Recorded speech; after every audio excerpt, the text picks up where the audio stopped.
Good morning, everyone, and welcome. I'm excited to start our journey into the fascinating world of management today. On this first slide, we see the title, IBBA, CA, FBOM, and we'll be exploring the definition of management and its key characteristics. Over the next few slides, we'll cover what management truly is, its nature, and what makes it a vital part of any organization. So let's get started and dive into understanding what management is all about. Let's talk about the significance of management. At its core, management is about setting clear objectives. When we determine what we want to achieve, it gives us direction and purpose. Once those objectives are set, management helps us work towards achieving them effectively. It's like the brain of the enterprise, guiding, planning, and coordinating all activities to reach our goals. Efficient use of resources is another critical aspect. Good management ensures that we make the most of what we have, be it time, money, or human effort, without wastage. When resources are used wisely, it leads to better productivity and stronger economic development. All these points highlight how management is essential, not just for individual success, but also for the growth and prosperity of the entire economy. It's the driving force behind progress and sustainability in any enterprise. Let's explore the functions of management, starting with planning. Planning is essentially about deciding in advance what needs to be done, when it should be done, where it will take place, how it will be accomplished, who will do it, and how we will evaluate the results. It sets the foundation for everything that follows. The process of planning involves several key steps. First, we determine the goals or objectives of the enterprise, what we want to achieve. Then, we move on to forecasting, which helps us anticipate future conditions and trends. After that, we search for alternative courses of action, different ways to reach our goals. Next, we evaluate these options carefully to choose the best one, and then we formulate a plan based on that evaluation. This includes developing policies and procedures to guide our actions. Finally, we prepare schedules, programs, and budgets to ensure everything is organized and on track. In essence, planning is about being proactive and organized, ensuring we have a clear roadmap to accomplish our objectives efficiently. It's a crucial function that ties into the overall theme of effective management. Now, let's talk about one of the key functions of management, organizing. Organizing involves identifying and grouping the activities that need to be performed. Once we know what needs to be done, the next step is to divide these activities among different individuals. This ensures that everyone has a clear role to play. An essential part of organizing is creating authority and responsibility relationships. This means establishing who has the authority to make decisions and who is responsible for specific tasks. It helps in building a structured framework where everyone understands their roles. The process of organizing can be broken down into a few key steps. First, we determine the objectives we want to achieve and identify the main activities needed to reach those goals. Then, we divide these activities into specific jobs or roles. After that, we fit the right individuals into these jobs, matching skills and capabilities to the tasks at hand. Finally, we develop relationships based on authority and responsibility, ensuring clear lines of communication and accountability. Remember, effective organizing is crucial because it sets the foundation for smooth operations and helps everyone work towards common goals. It's all about creating a system where activities are coordinated efficiently and everyone understands their place within the larger picture. Now, let's take a closer look at the functions of management, starting with staffing. Staffing is all about ensuring that the right people are in the right roles within the organization. It involves a range of processes, including recruiting, selecting, training, developing, and appraising personnel. The goal here is to build a strong team that can effectively carry out the organization's objectives by filling the roles that have been designed in the structure. Moving on to directing, this is about how a manager influences the actions of subordinates. It's essentially the final step where the manager guides, motivates, and leads the team to achieve desired results. After all the planning and organizing, directing is where the rubber meets the road. Within directing, there are some important subfunctions to consider: communication, leadership, and motivation. Good communication ensures everyone understands their roles and responsibilities. Leadership involves inspiring and guiding the team toward common goals. Motivation is about creating an environment where team members feel committed and driven to perform their best. Together, these functions, staffing and directing, are crucial for effective management. They help us ensure that the organization not only has the right people in place, but also that these people are inspired and guided to work together efficiently toward our shared objectives. Let's talk about controlling, which is a crucial function of management. Essentially, controlling involves measuring how well activities are performed by the team and then making necessary corrections. The goal is to ensure that the enterprise stays on track with its objectives and plans. To do this effectively, there are a few key elements we need to focus on. First, setting standards of performance. These are the benchmarks or goals that define what good performance looks like. Next, we measure the actual performance to see how things are progressing in real time. After that, we compare the actual performance with the standards we've set. This comparison helps us identify any gaps or deviations. If performance falls short of the standards, it's our responsibility to take corrective measures. These corrections aim to bring performance back in line with the set standards, ensuring the overall success of the organization. In essence, controlling is about maintaining a continuous cycle of evaluation and adjustment, which keeps everything aligned with our strategic goals. It's this process that helps managers ensure that plans are not just on paper, but are actively being achieved. Let's talk about planning. When we say planning, we mean determining what needs to be done, how it should be done, and where it will take place. We also need to decide who will do it and how we will evaluate the results. So, it's really about laying out a clear roadmap for achieving our goals. Now, the nature of planning is quite interesting. It's primarily an intellectual activity, meaning it requires thinking, analyzing, and foresight. It's not just about guesswork, it's about making informed decisions. Importantly, planning is fundamental to all management functions. Whether we're organizing, leading, or controlling, planning provides the foundation for each of these activities. It's a pervasive function, which means it touches every part of management. Planning is closely related to our objectives. It helps us set clear goals and figure out the best way to reach them. And because circumstances change, planning is a continuous process. We're always reviewing and adjusting our plans to stay on track. It's also worth noting that planning is selective, meaning we can't do everything at once, so we prioritize what's most important. Finally, planning is forward-looking. It's about anticipating future challenges and opportunities so we can prepare accordingly. In summary, good planning is about thinking ahead, setting clear objectives, and being adaptable along the way. It really underpins successful management and helps us navigate toward our goals efficiently. Let's talk about the benefits and advantages of planning. First, focusing on clear objectives is crucial because it provides direction and purpose for all our activities.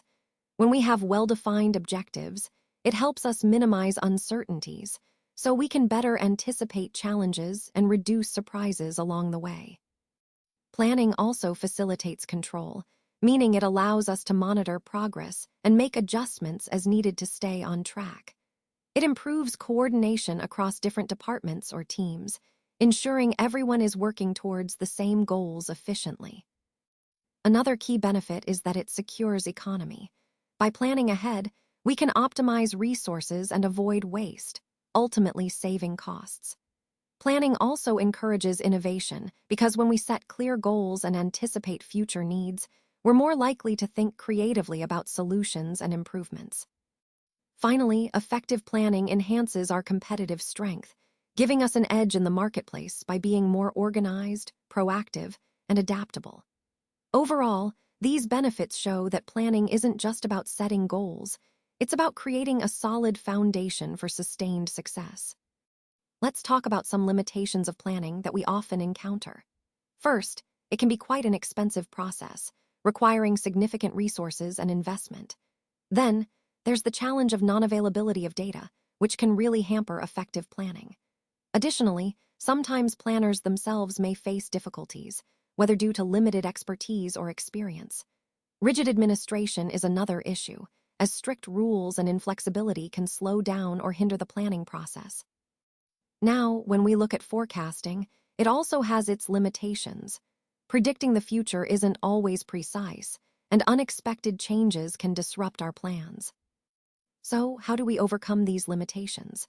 Well, one key step is to ensure that the Management Information System, or MIS, is properly organized and efficient. A well-structured MIS provides reliable data that supports sound decision-making.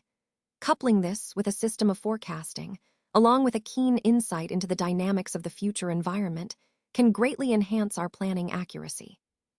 It's also crucial that management dedicates sufficient time and attention to planning. Rushing through it can lead to missed opportunities or flawed strategies. Moreover, the control system should be directly linked to planning, so that we can monitor progress and make adjustments as needed. Finally, managers should adopt a forward-looking attitude, always thinking ahead and anticipating future challenges and opportunities. By doing so, we can make our planning more resilient and adaptive, ultimately supporting better organizational success. All right, let's walk through the key steps in planning. First up is setting objectives. This is about clearly defining what we want to achieve. Having a solid target helps guide all the subsequent steps. Next, we move to premising or forecasting. Here, we look ahead and try to predict future conditions or trends that could impact our plan. Then, reviewing key factors comes into play. It's essential to consider internal and external factors that could influence our success, like resources, market conditions, or competitors. After that, we develop alternatives, brainstorming different approaches or solutions so we're prepared with options. Following that, we evaluate each alternative carefully, weighing their pros and cons, risks, and potential outcomes. Once we've done that, we select the best course of action, the option that aligns most effectively with our objectives and situation. Lastly, follow-up action is critical. It involves implementing our plan and monitoring progress to ensure everything stays on track and adjustments are made if necessary. These steps form a logical sequence that keeps our planning process thorough, flexible, and aligned with our overall goals. Let's now explore the principles of planning, which are fundamental to effective management. First, we have the principle of contributing to objectives. This means that every plan we develop should align with and support our overall goals. It's about ensuring that all our efforts are directed toward achieving the bigger picture. Next, the principle of pervasiveness of planning highlights that planning isn't just a one-time activity for top management. It's a continuous process that occurs at all levels of management. Whether you're in strategic planning or operational planning, each level plays a role in guiding the organization forward. Then we come to the principle of limiting factors. These are the key constraints we face, such as manpower, money, machines, materials, and management itself. Recognizing these limits helps us focus our plans on what's feasible and realistic, avoiding overextending resources. Moving on, the principle of flexibility reminds us that plans shouldn't be rigid. The environment is always changing, and so our plans need to be adaptable. This flexibility allows us to respond effectively to unforeseen challenges and opportunities. Finally, the principle of navigational change emphasizes that planning is an ongoing process of course correction. Just like a navigator adjusts the ship's course based on new information, managers must be ready to modify plans as circumstances evolve. Together, these principles form the backbone of strategic and operational planning, ensuring that our efforts are coherent, realistic, adaptable, and aligned with our overall objectives. Now, let's take a closer look at the different types of planning that organizations use to guide their activities. First, we have overall planning. This is where top management steps in to determine the overall objectives of the enterprise and identify the necessary steps to achieve those goals. It's about setting the big picture direction. Next, we have strategic planning, which is broader in scope. It covers the entire enterprise and involves long-term thinking to position the organization for future success. Strategic planning helps align all parts of the business towards common goals. Moving on, short-range planning focuses on a period of less than 1 year. This type of planning deals with immediate actions and short-term goals, ensuring that daily operations stay aligned with overall objectives. Then we have medium-range planning, which looks at a time frame of over 1 year but less than 5 years. It bridges the gap between short-term adjustments and long-term strategies, allowing organizations to adapt to changing circumstances while working towards bigger goals. Long-range planning, on the other hand, sets the long-term goals of the organization and formulates policies to attain them. This type of planning is crucial for guiding the organization's future growth and sustainability. Now let's talk about repeated or standing planning. This involves plans that are designed to be used repeatedly, such as objectives, policies, procedures, methods, and rules. They provide a consistent framework for ongoing activities. Finally, we have single-use planning, which is created for unique problems or projects. Think of budgets, programs, or specific strategies that are tailored to particular situations and are not meant to be reused. Understanding these different types of planning helps organizations create a comprehensive approach to achieving their goals efficiently and effectively. Let's talk about organization. Essentially, it's the way humans come together to achieve a common goal. Whenever people work towards a shared purpose, they form an organization to make that happen. Now, what are the main functions of organization? First, it involves the determination of activities. That means deciding what needs to be done to reach our goals. Next, we group these activities logically, so similar tasks are clustered together, making everything more efficient.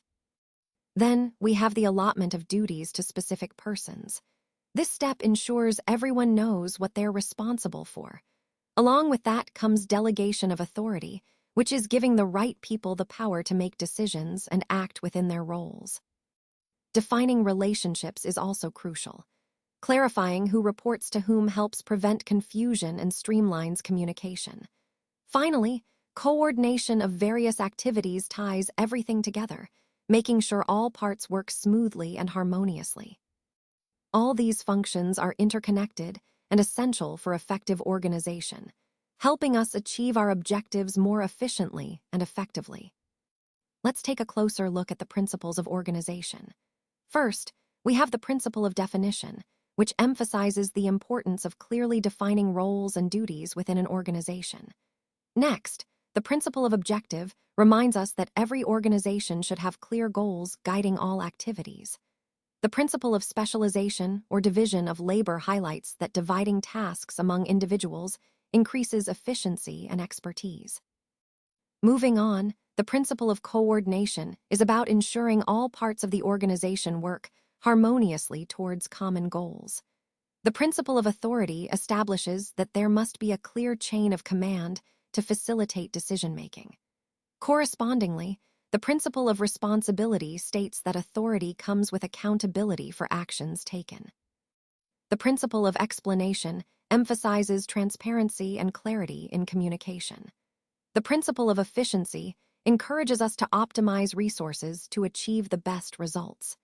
The principles of uniformity and correspondence focus on maintaining consistent procedures and aligning responsibilities with authority levels.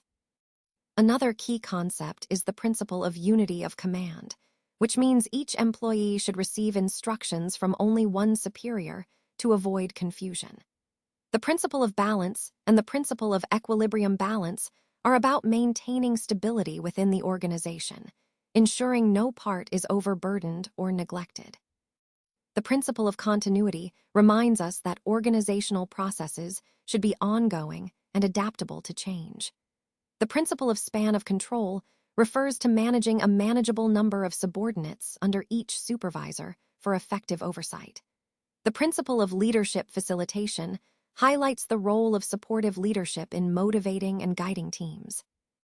Then, we have the principle of exception, which suggests that managers should focus their attention on significant deviations from plans, rather than micromanaging.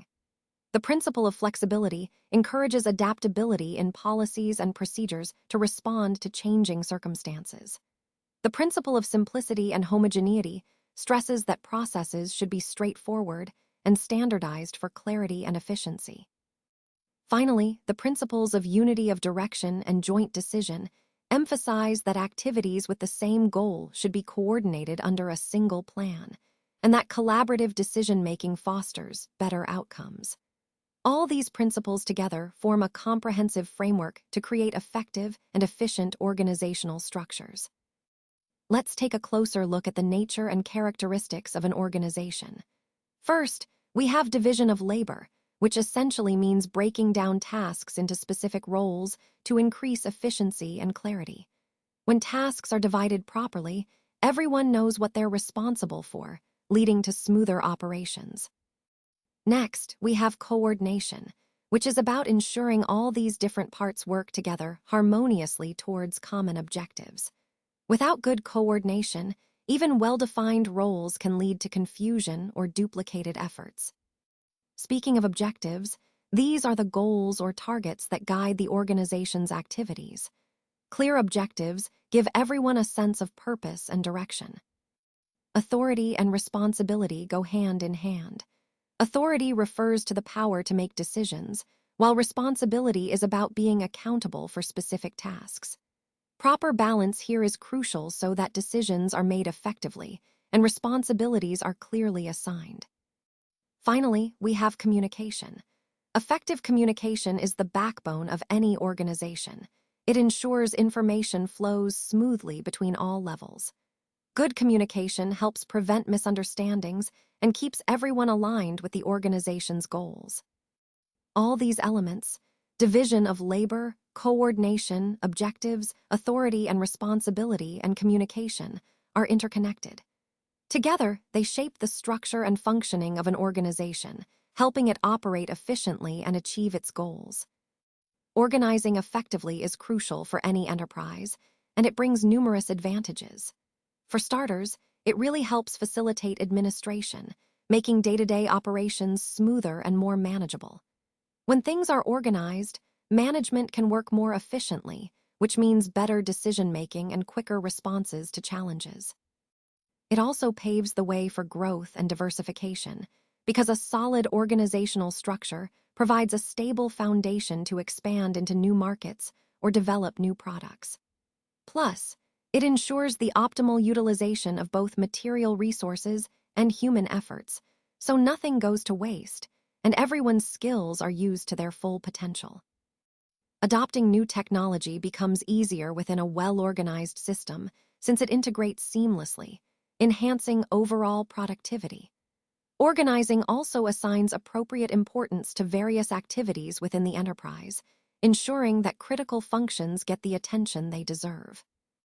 Another key point is that organization encourages creativity and initiative among employees, because clear roles and responsibilities create an environment where innovation can flourish.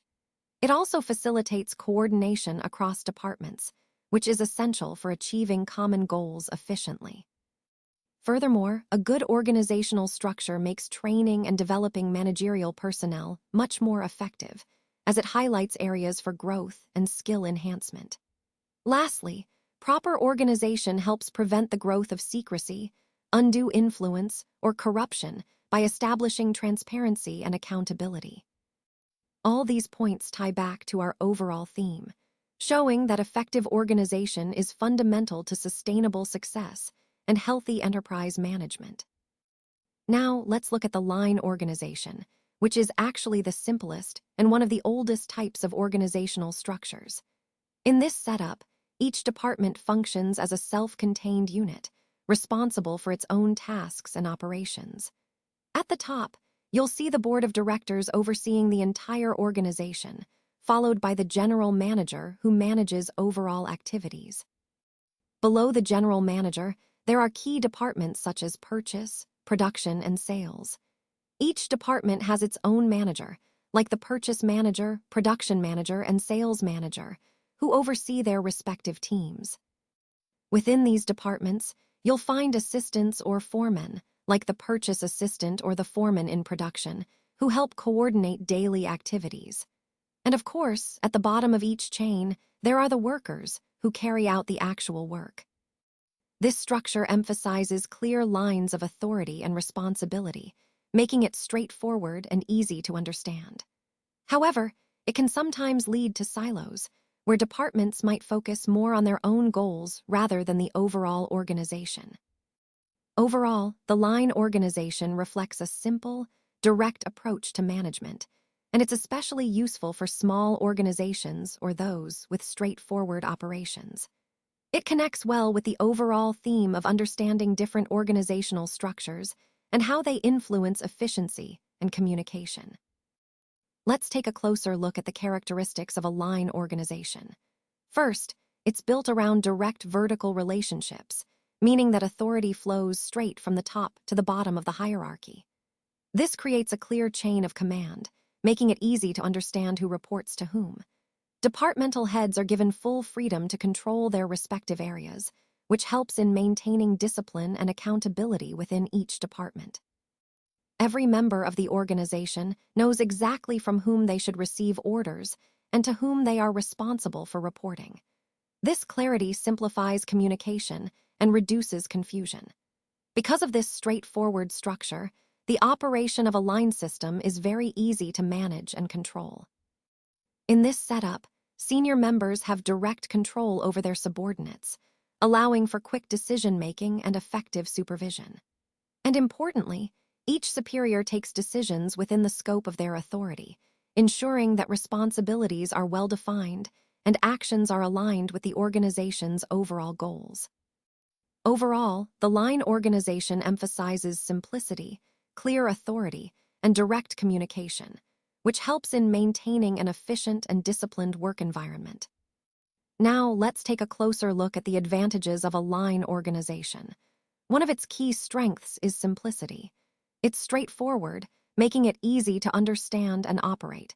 This simplicity helps in quick decision-making and clear communication across the organization. Another important benefit is the division of authority and relationships. Clearly defined lines of authority help everyone understand their roles and responsibilities, which reduces confusion and overlaps. This clarity fosters a more organized workflow. Unity of control is also a significant advantage. Since each employee reports to only one supervisor, it minimizes conflicts and ensures consistent instructions. This helps maintain discipline and order within the organization. Speedy action is another benefit. With fewer layers of approval, decisions can be made swiftly, which is crucial in dynamic business environments. Discipline is naturally reinforced because the chain of command is clear and everyone knows who to report to. This promotes a disciplined work culture. Economical operations are another plus. The simplicity and reduced managerial layers mean lower administrative costs, making the organization more cost-effective. Direct communication is facilitated because information flows straight along the chain of command, reducing misunderstandings and delays. Finally, flexibility is a notable advantage. The structure allows for quick adjustments in response to changing circumstances, enabling the organization to adapt efficiently. All these points tie into the overall theme of the presentation, highlighting how a line organization can be a practical and effective structure, especially for smaller or less complex businesses. Now, let's take a closer look at some of the disadvantages of a line organization. One of the main issues is the lack of specialization. Since roles are often broad and responsibilities are not divided among experts, this can lead to inefficiencies. Overloading is another problem, where managers and staff might be overwhelmed with too many responsibilities, affecting productivity. There's also a tendency for a lack of initiatives, because decision-making is centralized and innovation may be stifled. This can sometimes foster a scope of favoritism, where decisions are influenced by personal preferences rather than objective criteria. The structure can become dictatorial, with a single authority making all decisions, which can limit employee participation and morale. Limited communication is another concern, as information may not flow smoothly across all levels. This often results in delays and misunderstandings. The unitary administration means that decisions are tightly controlled by the top, often without considering the perspectives of subordinates, leading to a subjective approach. This can cause instability within the organization, as employees may feel disempowered or uncertain about their roles. Additionally, a line organization often struggles with coordination, especially as the organization grows larger. It's generally not suitable for large organizations because it becomes too rigid and inefficient at managing complex operations. So, while the line structure has its simplicity and clarity, these disadvantages highlight why it might not be the best fit for every organization, especially as they expand or require more specialized functions. Let's take a closer look at the concept of functional organization. In this structure, we select specialists for specific functions within the organization. This means that the work is divided based on particular areas like marketing, finance, production, or HR. One of the key features here is that authority is delegated to these specialists.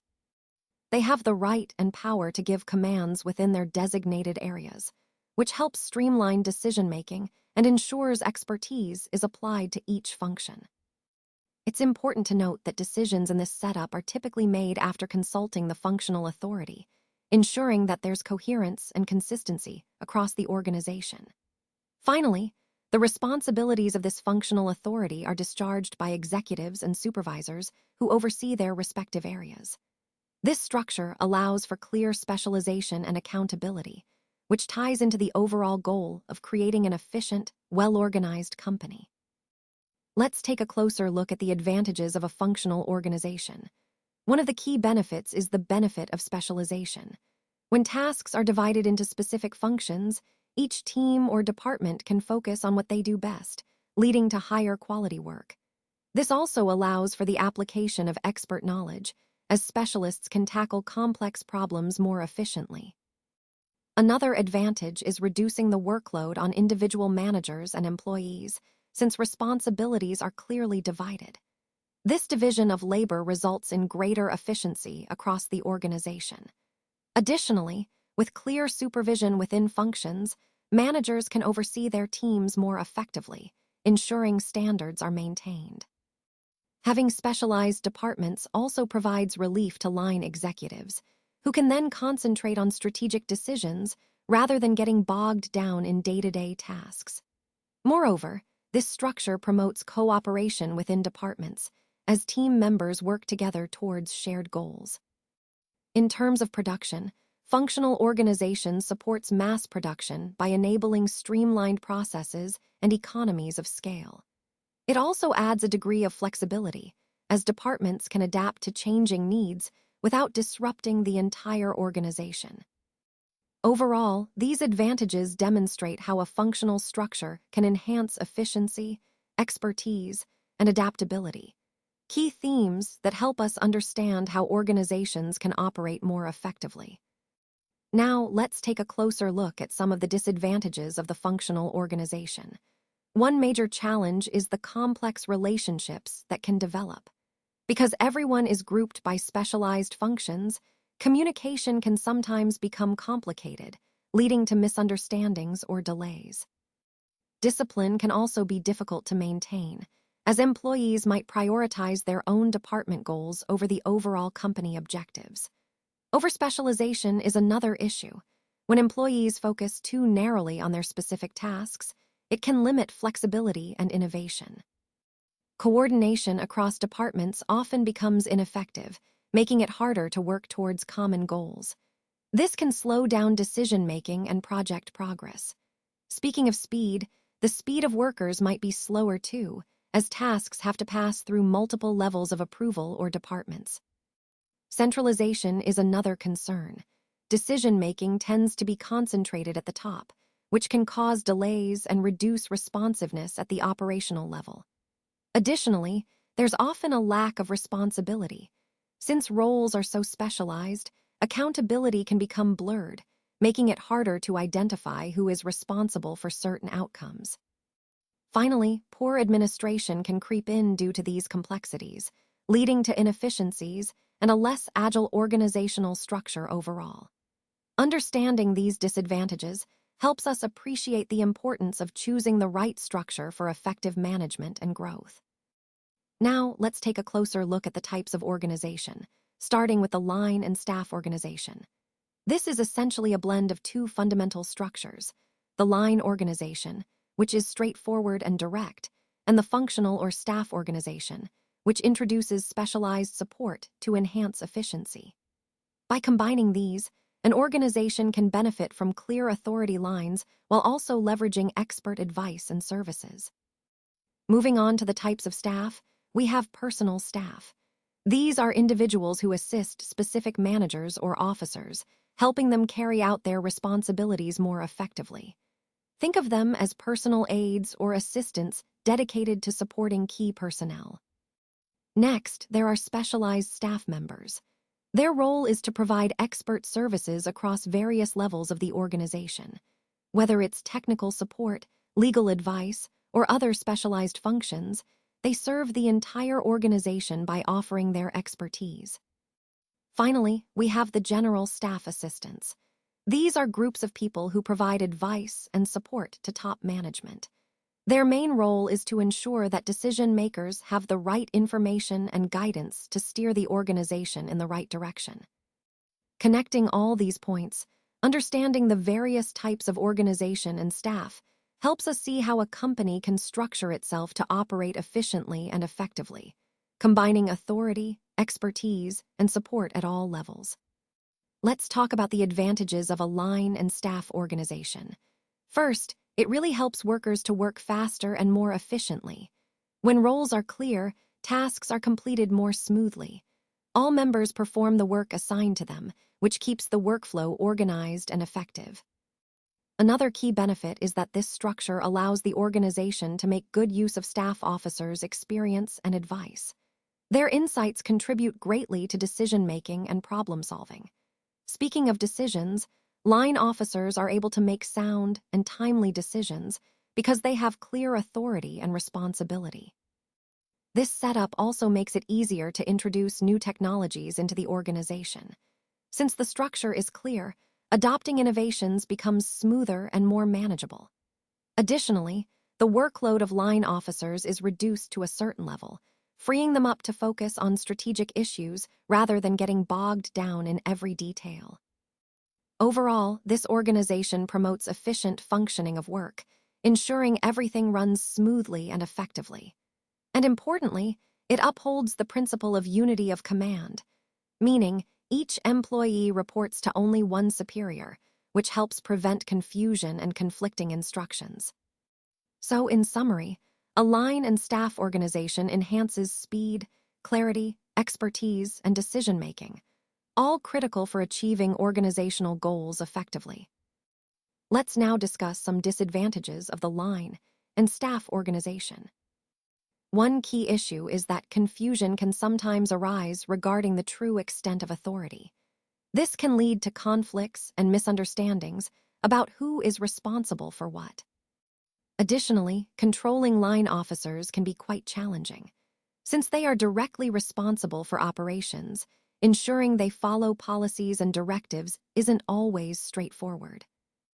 Another point to consider is that line officers might sometimes reject the advice given by staff officers. This can happen because they may see staff recommendations as less practical or not aligned with immediate operational needs. On the flip side, staff officers can sometimes underestimate the capabilities or insights of line officers. This underestimation can create a disconnect and hinder effective collaboration. Furthermore, staff officers are often not involved in the actual implementation of work. They may focus more on planning and advising, which means they might not see the real-time challenges faced during execution. This leads to another issue. Staff officers are not always held responsible for unfavorable results. If things go wrong, the blame might fall on line officers, even if staff advice was a contributing factor. Lastly, disagreements between line and staff officers can undermine the purpose of specialization. When opinions clash, it can weaken the overall effectiveness and cohesion of the organization. Understanding these disadvantages helps us see the importance of balancing authority, communication, and collaboration within organizational structures. Today, I want to talk about staffing, which is a crucial part of any organization's success. Staffing is essentially the process involved in identifying, assessing, placing, evaluating, and directing individuals at work. It's about making sure we have the right people in the right roles to achieve our goals. Let's break down the key elements of staffing. First, effective recruitment and selection are vital. This is about attracting the best candidates and choosing those who are the best fit for the job. Next, proper classification of personnel and fixing appropriate pay is essential to motivate employees and ensure fairness. Proper placement follows, meaning placing individuals in roles where they can perform optimally. Adequate and appropriate training is also critical, as it helps in the development of skills and improves overall performance. Satisfactory and fair transfer and promotion policies are important as well, giving employees opportunities for growth while maintaining fairness. Building a sound relationship between management and workers helps foster a positive work environment and cooperation. Finally, we need to ensure adequate provisions for retirement, so employees feel secure about their future after their working years. All these elements connect to the overall theme of effective human resource management, ensuring that our organization is well-staffed with capable, motivated, and fairly treated employees, which ultimately drives success. Now, let's take a closer look at the functions of staffing. One of the first key aspects is manpower planning. This involves forecasting the organization's future staffing needs and ensuring we have the right number of people with the right skills at the right time. It's about strategic planning to support our overall goals. Next, we move to development. This is about nurturing our employees' skills and capabilities through ongoing training and growth opportunities. Development helps improve performance and prepares staff for higher responsibilities, which is crucial for long-term success. Fixing the employment standards is another important function. This involves establishing clear criteria for hiring, performance expectations, and workplace policies. Setting these standards ensures consistency, fairness, and clarity for everyone involved. Sources refer to where we find our potential employees. This could be through internal promotions, external job markets, or recruitment agencies. Choosing the right sources is vital to attract qualified candidates efficiently. Selection and placement follow. This is the process of carefully evaluating applicants and matching them to roles that fit their skills and the organization's needs. Effective selection and placement maximize productivity and employee satisfaction. Finally, training plays a central role. Providing targeted training ensures that employees develop the necessary skills to perform their tasks effectively. It's an ongoing process that supports both individual growth and organizational performance. All these functions work together to build a strong, capable workforce that drives our organization forward. Let's talk about the processing of staffing, which is a crucial part of effective human resource management. First, we have planning, where we determine the staffing needs of the organization, forecasting how many people and what skills are required to meet our goals. This step sets the foundation for everything that follows. Next is recruitment and selection. This is where we attract suitable candidates and carefully choose the best fit for each role.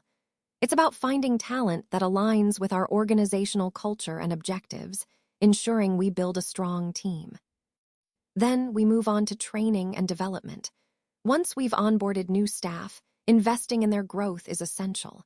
Providing ongoing training helps enhance their skills, keep them motivated, and enable them to perform at their best.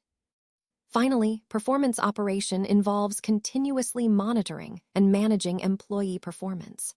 Regular feedback and appraisals help identify areas for improvement and recognize achievements, fostering a high-performance work environment. Altogether, these steps, planning, recruitment, training, and performance management, are interconnected and vital for maintaining a motivated, skilled, and effective workforce that supports our overall strategic objectives. Let's talk about the advantages of staffing. First, it really helps in recruiting efficient staff members. When we have a good staffing process, we're more likely to bring in people who can perform well and contribute positively to our organization. Next, proper staffing ensures that each staff member is placed according to their ability. This means matching skills to the right roles, which maximizes both individual and team performance. Another key point is that through proper selection, training, and development, we can achieve maximum production. Investing in our staff's growth not only improves their skills, but also benefits the overall output of the organization. And finally, effective staffing naturally leads to increased efficiency among workers. When the right people are in the right roles and are well supported, everyone works more smoothly and productively. So overall, good staffing is fundamental to building a strong, efficient, and capable team that drives our success forward. Let's talk about directing. At its core, directing involves the process and techniques we use to give instructions and ensure that operations are carried out as originally planned. It's about making sure everyone knows what to do and that things stay on track. Now, there are several key principles that guide effective directing. First, harmony of objectives. Everyone should be working towards the same goals. Next, maximum individual contribution. We want each person to give their best. Unit of direction or command is crucial too. This means clear, single lines of authority to avoid confusion. Efficiency plays a big role as well. We want to achieve results with the least waste of resources. Direct supervision ensures that tasks are being performed correctly and promptly. Feedback information is vital. It helps us understand whether things are going well or need adjustment. Effective communication ties everything together. Clear and open channels are essential. Using the appropriate direction techniques depends on the situation and the people involved. Efficient control allows us to monitor progress and make necessary corrections. And finally, follow-through is about seeing tasks to completion, ensuring nothing is left unfinished. All these principles work together to make sure our team is aligned, motivated, and operating at peak efficiency. Remember, good directing is a key component of successful management, helping us turn plans into real results. Let's talk about the importance of directing within an organization. First and foremost, it initiates action. Without direction, efforts can become scattered, so guiding the team helps get things moving in the right direction. It also plays a crucial role in coordinating group efforts, ensuring that everyone is working harmoniously towards common goals. Another key point is that effective direction maximizes individual contributions. When people know what to do and how their work fits into the bigger picture, they tend to perform better. Additionally, good directing reduces resistance to change. When leadership clearly communicates and guides, team members are more willing to adapt and accept new initiatives. Direction also provides stability and balance within the organization. It creates a sense of order and predictability, which is vital during times of transition or growth. And ultimately, all these elements come together to help the organization achieve its objectives more efficiently. So, in essence, directing is about guiding actions, aligning efforts, and ensuring that the organization moves forward cohesively and effectively. Let's explore the characteristics of directing. First, it's important to understand that directing is a managerial function, and it plays a vital role at every level of an organization. No matter the size or scope, directing helps ensure that all parts of the organization are working together effectively. Management initiates action through direction. This means that managers don't just plan and organize, they actively lead and guide their teams to achieve specific goals. Direction is what transforms plans into actual work happening on the ground. It's also a continuous process. Directing doesn't happen once and then stop. It's ongoing. Managers must constantly communicate, motivate, and supervise to keep things moving smoothly and adapt to any changes. Now, a key point is that subordinates perform their work according to the original plan and the directions given. Clarity in instructions and alignment with the plan are essential so that everyone knows what's expected and how to contribute effectively. Finally, directing creates a vital link between the preparative functions, like planning and organizing, and the control function. By guiding and supervising, it helps ensure that work is carried out as intended, and it provides feedback that can be used for future improvements. Overall, directing keeps the organization aligned and moving forward, bridging the gap between strategic planning and actual performance. Now, let's look at some common techniques of directing. First, there's consultative direction, which involves seeking input and suggestions from team members before making decisions. It helps in building consensus and ensuring everyone feels involved. Then, we have free-rein direction, where subordinates are given the independence to solve problems on their own.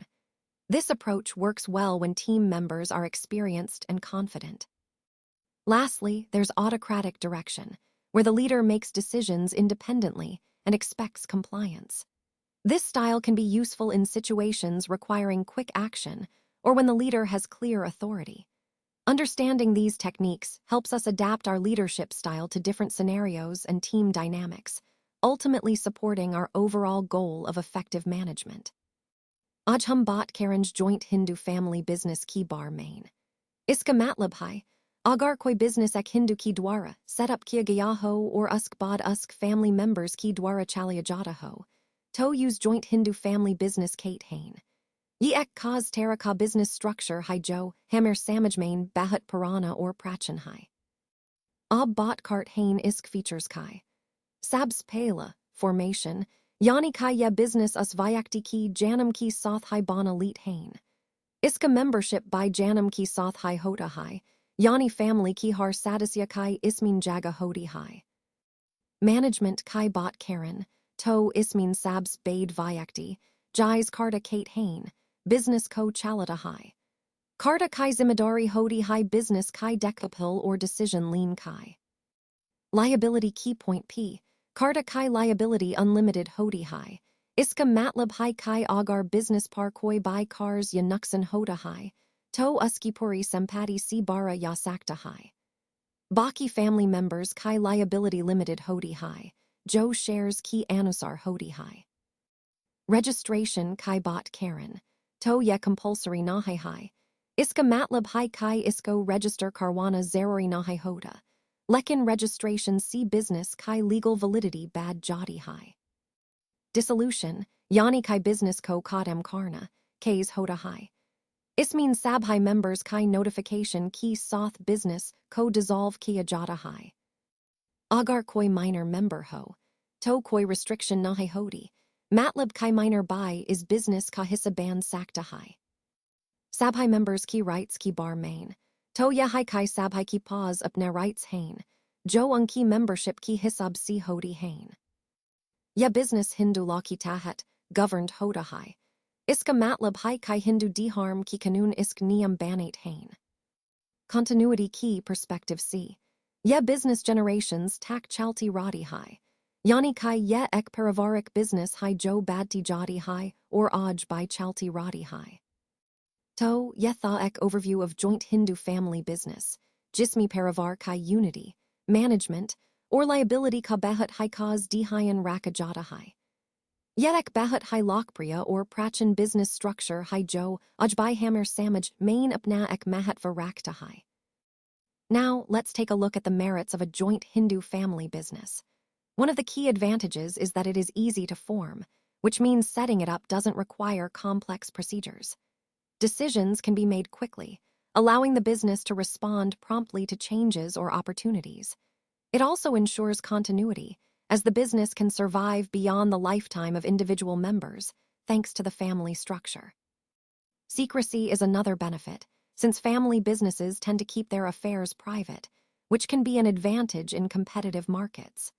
Limited liability is also significant. The liability of members is restricted to their share in the business, protecting personal assets. Additionally, close relations with customers and employees foster trust and loyalty, creating a more stable environment. Lastly, the system provides a level of protection for minors, allowing them to benefit from the business without being directly involved in management. Now, turning to the demerits, the resources available to such a business tend to be limited, which can restrict growth. The liability, while limited, can also become unlimited if the business incurs debts beyond the assets, putting members' personal assets at risk. The role of the Carta, who is the senior member or head, is quite powerful, often wielding significant control, which might lead to unfair decision-making.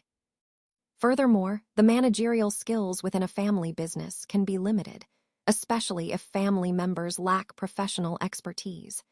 This can affect the business's efficiency and ability to compete in larger markets.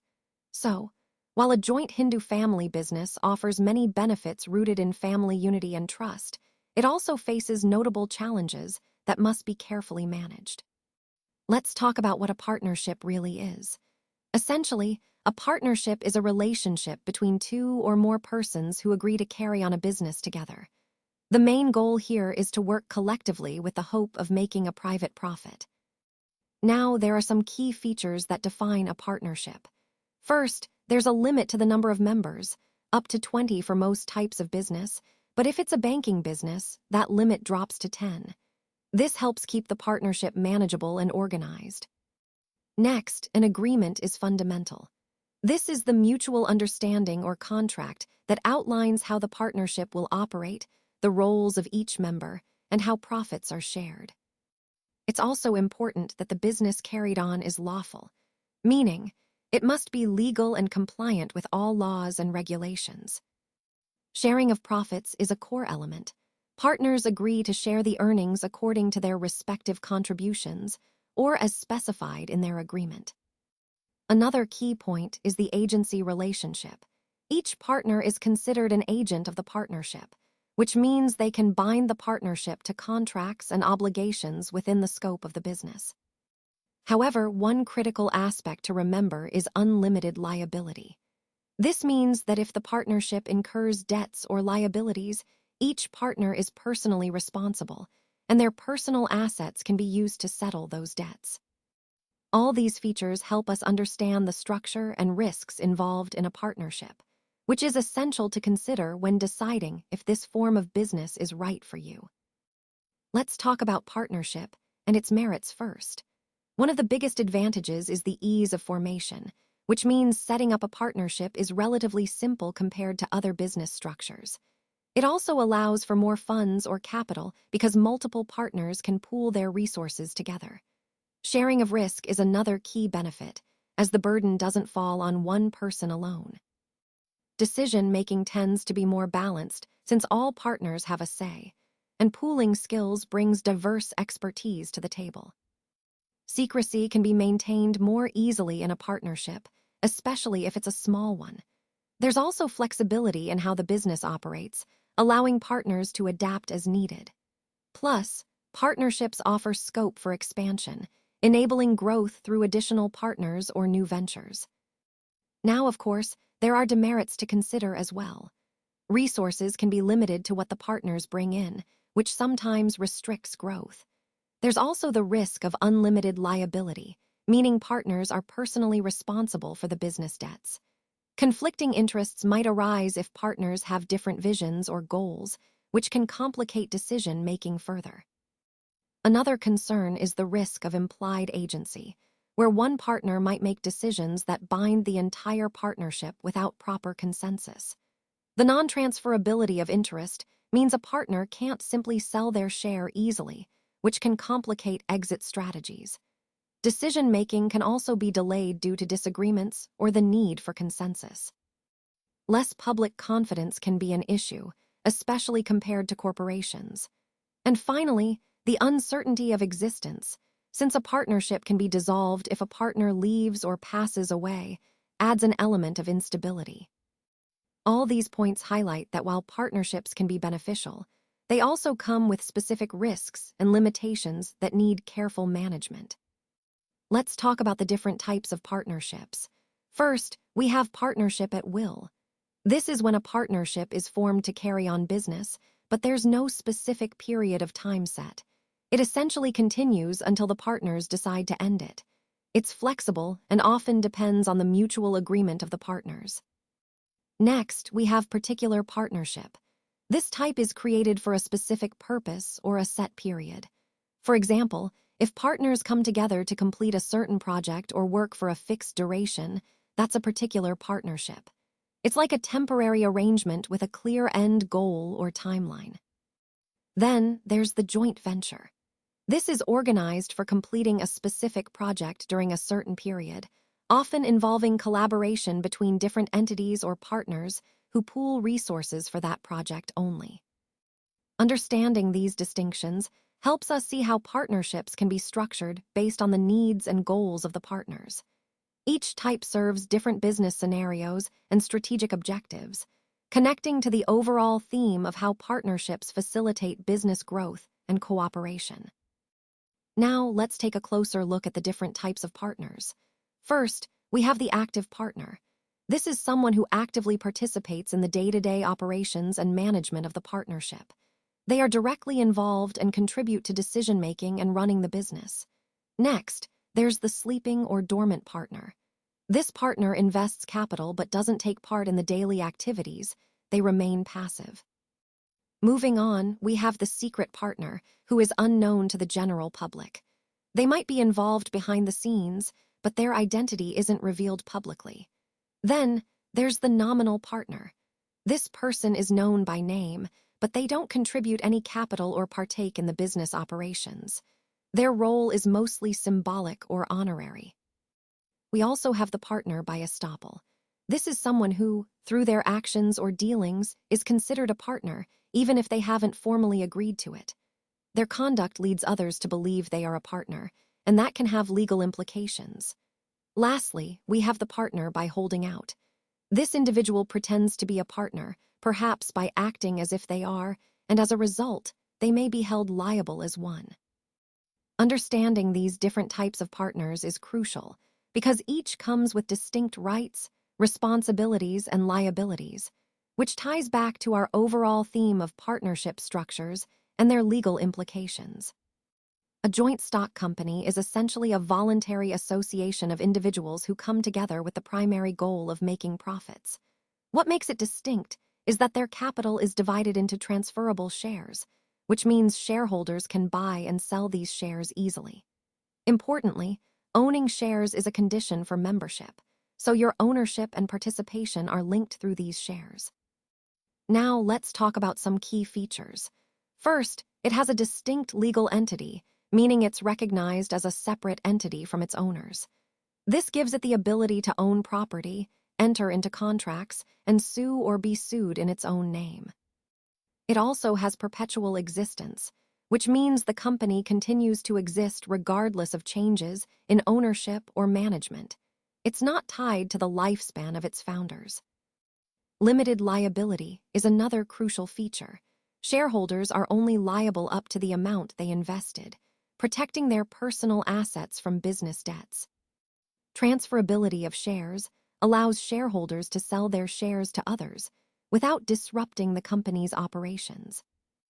There's a clear separation between ownership and management, meaning the owners are not necessarily the ones managing day-to-day operations. This distinction is vital for large companies.